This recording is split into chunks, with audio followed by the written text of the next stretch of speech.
Hello everyone, how are you doing? This is MD Tech here for another quick tutorial.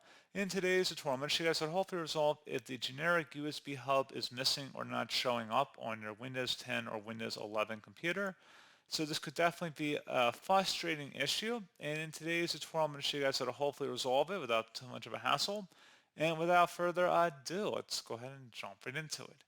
So first thing I recommend doing would be to open up the search menu, type in Device Manager, best match, let's say Device Manager, select that, and then go up to the View tab where it says Show Hidden Devices, go ahead and select that, and now you should be able to locate the generic USB hubs that would have been otherwise listed in here. So hopefully that was a pretty straightforward process on that, guys. And as always, thank you for watching this brief tutorial. I do hope I was able to help you out, and I do look forward to catching you all in the next tutorial. Goodbye.